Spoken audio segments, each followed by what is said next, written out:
اعوذ باللہ من الشیطان الرجیم بسم اللہ الرحمن الرحیم۔ اب تک الحمدللہ ہم نے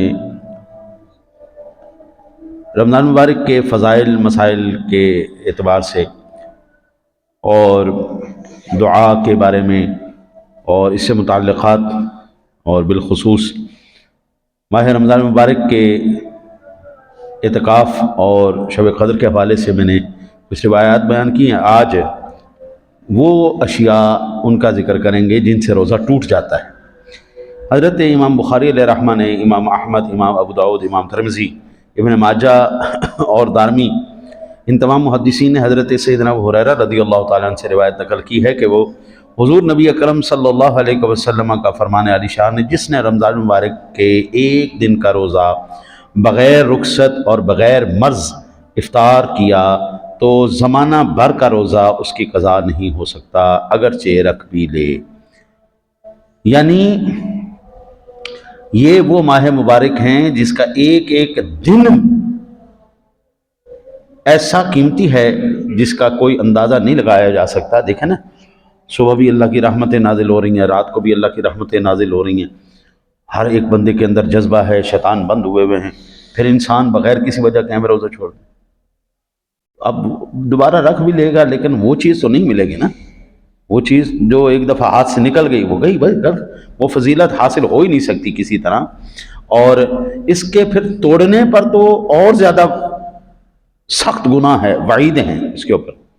حضرت امام ابن خزیمہ نے، امام ابن حبان نے اپنی صحیح میں حضرت ابو امامہ باہلی رضی اللہ تعالیٰ عنہ سے روایت کیا، کہتے ہیں کہ میں نے رسول اللہ صلی اللہ علیہ وسلم سے سنا، حضور سرور دو عالم صلی اللہ علیہ وسلم فرماتے ہیں، میں سو رہا تھا، دو شخص حاضر ہوئے اور میرے بازو پکڑ کر ایک پہاڑ کے پاس لے گئے، مجھ سے کہا چڑھیے، میں نے کہا مجھ میں اس کی طاقت نہیں ہے، انہوں نے کہا کہ ہم سہل کر دیں گے، یعنی آسان کر دیں گے۔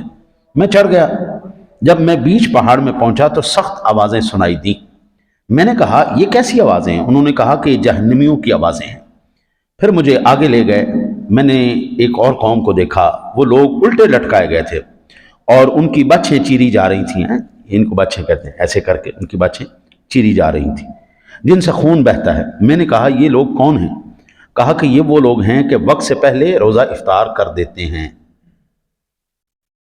ہمارے ہاں جو کیلنڈر بنے ہوئے ہیں نا جی، وہ 150 سال پرانے، 100 سال پرانے کیلنڈر بنے ہوئے ہیں مساجد کے اندر، وہ بھی آویزاں ہوتے ہیں، اور اس وقت یہ محکمہ موسمیات والے اور یہ والے یہ نہیں تھے، 150 سال پہلے کہاں تھے، لیکن اب تو یہ ہمارے ملک میں جو ہے وہ باقاعدہ سہولت موجود ہے کہ یہ چیزیں وہ باقاعدہ آپ کو بتاتے ہیں کہ آج کا غروب کا وقت کیا ہے، اور اکثر مساجد میں 2 منٹ پہلے روزہ، ایک تو ہمارے قریب ہے، بات نہیں کرتے ہیں لوگ ناراض ہو جائیں گے، 2 منٹ پہلے روزہ افطار کروا دیتے ہیں۔ بابو 2 منٹ پہلے رک جانا کوئی فرق نہیں پڑتا، لیکن 2 منٹ پہلے افطار کر لینا یہ بہت بڑا فرق پڑ جاتا ہے، اور اس کی سزا کتنی خوفناک ہے۔ یہ لوگ جان بوجھ کے ایسا کر رہے تھے۔ اچھا، پھر حد سے لیٹ کر دینا یہ بھی بالکل ٹھیک نہیں ہے۔ تو وہ جو ہمارے پاس معین وقت ہیں، آج ہمارے پاس آلات ہیں، مشینیں ہیں، آج ہمارے پاس ریڈار ہے، آج ہمارے پاس ہر چیز کا اندازہ لگانے والی چیزیں موجود ہیں، تو ان سے آپ فائدہ اٹھائیے۔ بالخصوص اکثر ہمارے جو ٹی وی چینلز ہیں ان کے اوپر ہر ایک کے گھر وہ آ رہا ہوتا ہے، ٹائم آ رہا ہوتا ہے، تو اس کے مطابق ایک آدھ منٹ بندہ ٹھہر جائے پھر افطار کر لے، اس طرح روزہ بھی برقرار رہے گا، اس کا ثواب بھی ملے گا اور بندہ گناہ سے بھی بچ جائے گا۔ جو پہلے افطار کر رہے ہیں، چاہے 2 منٹ پہلے افطار کر رہے ہیں، کیوں کر رہے ہیں؟ ابھی تو وقت ہوا ہی نہیں، تو 2 منٹ پہلے افطار کیا تو روزہ تو ہے ہی نہیں، اور اگر جان بوجھ کیا تو اس نے توڑ دیا، اب وہ وعید کا بھی حقدار ہوگا اور ساتھ کفارہ اور قضا بھی کرے گا۔ یہ بڑی خطرناک بات ہے، اس لیے ایک آدھ منٹ اگر لیٹ بھی بندہ کر لے تو کوئی حرج والی بات نہیں، بلکہ اس میں احتیاط ہے۔ حضرت ابو یعلا باسناد حسن ابن عباس رضی اللہ تعالیٰ عنہ سے روایت کرتے ہیں، اسلام کے کڑے اور دین کے قواعد 3 ہیں جن پر اسلام کی بنیاد مضبوط کی گئی ہے، جو ان میں سے کسی ایک کو بھی ترک کرے گا وہ کافر ہے۔ نمبر، اس کا خون حلال ہے۔ نمبر 1، کلمہ توحید کی شہادت، نماز فرض اور روزہ رمضان۔ جو بندہ توحید و رسالت کا انکار کرے گا وہ بھی کافر، جو نماز کا انکار کرے گا وہ بھی کافر، جو رمضان مبارک کے روزوں کا انکار کرے گا، کیوں کہ یہ بنیاد ہے اسلام کی، اور بنیاد ہی نہیں ہے تو پھر عمارت کس بات کی؟ میری زندگی گزر گئی، آج تک میں نے بغیر بنیاد کے عمارت کو کھڑے ہوتے نہیں دیکھا۔ جتنی بڑی عمارت ہوتی ہے اس کی بنیاد بھی اتنی زیادہ مضبوط کھڑی کی جاتی۔ عام گھر ہے، اس کی عمارت اس کے مطابق ہوتی ہے، جب بلڈنگ کھڑی کی جاتی 50-60 منزلہ تو پھر اس کی عمارت خوب کھود کے، تو اسلام کی کیا بنیاد؟ کوئی نہیں۔ ایک ہے سستی کرنا، یہ الگ بات ہے، ایک ہے انکار کر دینا، وہ الگ بات ہے۔ نماز کا جو سرے سے انکار کر دے، میں مندہ ہی نہیں ہے، مولویاں دے ٹکوس لیں، ایسا بندہ کافر ہے۔ شہادت کا انکار کر دے، رسالت کا انکار۔ ہمارا اور قادیانیوں سے ہمارا جھگڑا کس بات کا ہے؟ اسی بات کا ہے کہ جب رب کائنات نے کہہ دیا ما کان محمد ابا احد من رجالکم ولکن رسول اللہ وخاتم النبیین، آقا جی خاتم النبیین ہیں اور آخری نبی ہیں، اور آپ کا نام لے کے بیان کیا گیا کہ یہ ما کان محمد ابا احد من رجالکم ولکن رسول اللہ وخاتم، جب نام لے کے بیان کر دیا گیا پھر تو کوئی شک ہی نہیں رہتا نا جی۔ تو پھر اب اس میں سے چونکے چنانچے کر کے کوئی رستہ نکالنا، یہ تو صراحتاً انکار ہے۔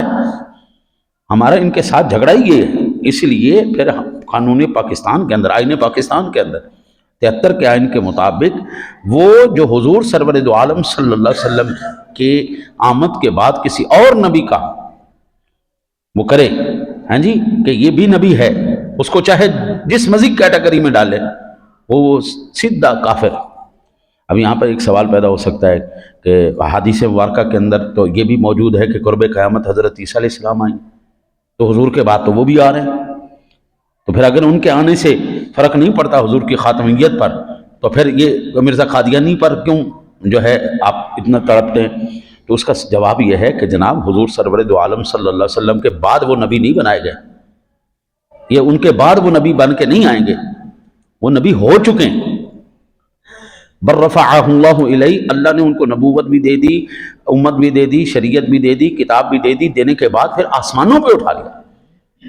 وہ نبی بن کے آ چکے ہیں، وہ پہلے گزر، وہ دوبارہ آئیں گے اور آ کر پھر اپنی نبوت کا ڈنکا نہیں بجائیں گے، وہ حضور سرور دو عالم صلی اللہ علیہ وسلم کا امتی بن کے حضور کا کلمہ پڑھ کے حضور کے دین کی تبلیغ کریں گے، وہ اپنی نہیں کریں۔ ہاں اگر آئیں گے بھی، ہاں جی، تو وہ حضور کے امتی بن کے آئیں گے، اس امت کا نبی بن کے نہیں آئیں گے۔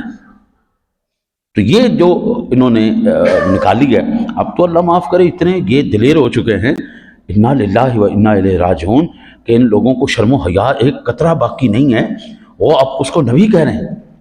جو نسیان کا مریض ہو، جس کا دماغ ٹھیک نہ رہتا ہو، جس کو پتہ ہی نہ ہو کہ مبادیات کیا ہیں، اصول کیا ہیں، عقائد کیا ہیں، وہ بندہ اس کو نبی مانتے۔ مجھے حیرانگی، ان کی عقل پر حیرانگی ہوتی۔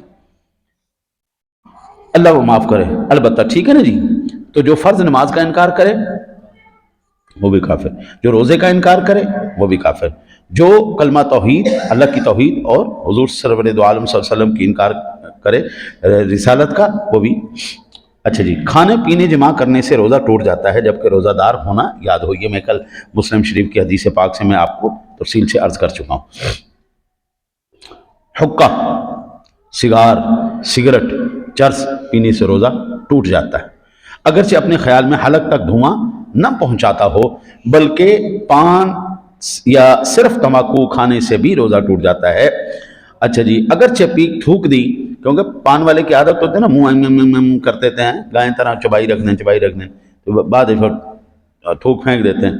اس کی وجہ کیا ہے کہ وہ تو نیچے اتارتے نہیں ہیں، اس کی وجہ یہ ہے کہ پان کے ذرات وہ چھوٹے چھوٹے ہوتے ہیں، وہ حلق سے نیچے اتر جاتے ہیں، پان کے ذرات اترتے ہیں، دھواں اندر جاتا ہے۔ سگریٹ، چرس اور یہ سارا سگار وغیرہ یا حقہ وغیرہ یہ اندر جاتا ہے، جس کی وجہ سے روزہ ٹوٹ جائے گا۔ شکر وغیرہ ایسی چیزیں جو منہ میں رکھنے سے گھل جاتی ہیں، منہ میں رکھی، تھوک نکل گیا تو روزہ جاتا رہا۔ یوں ہی دانتوں کے درمیان کوئی چیز چنے کے برابر زیادہ تھیں جنک برابر یا اس سے زیادہ تھی تو اسے کھا گیا، یا کم تھیں مگر منہ سے نکال کر پھر کھا لی، یا دانتوں سے خون نکل کر حلق سے نیچے اترا، خون تھوک سے زیادہ یا برابر تھا، کم تھا مگر اس کا مزہ حلق میں محسوس ہوا، تو ان سب صورتوں میں روزہ ٹوٹ جائے گا۔ ٹھیک ہے جی۔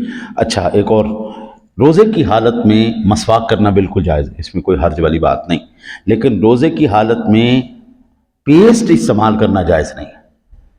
اس کے اندر ہوتی مینتھول، اور مینتھول اترتی ہے نیچے، آپ جتنا مرضی زور لگا لیں اس کے اجزاء نیچے اتریں گے، گلے سے نیچے اتریں گے۔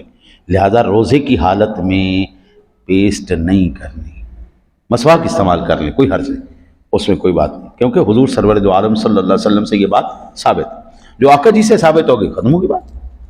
اچھا جی، روزے میں دانت اکھڑوایا، خون نکل کر حلق سے نیچے اترا، اگرچہ سوتے میں ایسا ہوا تو روزے کی قضا واجب ہے۔ اول تو روزے کی حالت میں دانت نکلوانا ہی نہیں چاہیے، کیونکہ جب وہ کرتے نا جی ٹریٹمنٹ کرتے تو حلق سے نیچے اترتا ہے، وہ بھی برباد ہو، خون پھر وہ نکلتا رہتا ہے زخم، ہاں جی، تو بندہ سو بھی جائے تو حلق سے نیچے اترتا رہتا ہے، تو اتنی پریشانی لینے کی کیا ضرورت ہے۔ روزے کے بعد جو ہے نا، اب تو ساری رات اسپتال کھلے رہتے ہیں، ڈاکٹر بیٹھے رہتے ہیں، تو ان سے ٹریٹمنٹ وغیرہ کروا لی جائے۔ اچھا جی، اللہ آپ کی خیر کرے۔ اس کے بعد مبالغے کے ساتھ استنجا کیا اور یہاں تک کہ حکم رکھنے کی جگہ تک پانی پہنچ گیا تو روزہ جاتا رہا۔ اتنا مبالغہ چاہیے بھی نہیں کہ اس سے سخت بیماری کا اندیشہ ہوتا ہے۔ اچھا جی، بعض لوگ نا جی دین کے مذاق اڑاتے ہیں مسائل کا، جب ہمارے علماء کرام ایسا مسئلہ، ہر ایک کا نا انداز بیاں اپنا ہوتا ہے، کئی سادہ نئے طالب علم ہوتے ہیں، ان بیچاروں کو صحیح بات کرنی نہیں آتی، گفتگو نہیں کرنی آتی، سمجھانا نہیں آتا، تو پھر لوگ اس کا مذاق اڑاتے ہیں۔ جب ہم کہتے ہیں استنجا میں آپ مبالغہ نہ کریں، ہاں جی، تو یہ خطرناک صورتحال بن سکتی ہے، تو پھر لوگ دیکھو جی یہ لوگ یہ بھی بتا رہے ہیں کہ استنجا بھی کیسے کرنا ہے۔ میرے آقا جی کہ میں قربان جاؤں، صدقے جاؤں، یہ اعتراض آقا جی پر بھی کیا گیا تھا کہ دیکھو جی یہ کیسے نبی ہے، یہ تو استنجا کرنا بھی سکھا رہا ہے۔ آقا جی والد ہیں، سارے امتی آپ کی اولاد ہیں، تو اولاد کو باپ نہیں سکھائے گا تو کون سکھائے گا؟ اولاد کو ماں نہیں سکھائے گی تو کون سکھائے گا؟ اور بھائی حضور نے ہمیں ہر کچھ سکھایا، الحمدللہ ہم ان خوش نصیبوں میں سے ہیں جن کے روحانی باپ نے ان کو سب کچھ سکھایا، پاکی بھی سکھائی، پلیتی بھی سکھائی، کہ بھائی پلیتی سے کیسے پاک ہونا ہے، سب کچھ سکھایا، یہ پلیتی ہے، یہ پاکی ہے، یہ سب، یہ حلال ہے، یہ حرام ہے، ہر ایک چیز بتائی۔ اس لیے 14 صدیوں سے آقا جی کا مشن چلے آ رہا ہے۔ باقی جتنی قومیں آئیں کدھر گئیں؟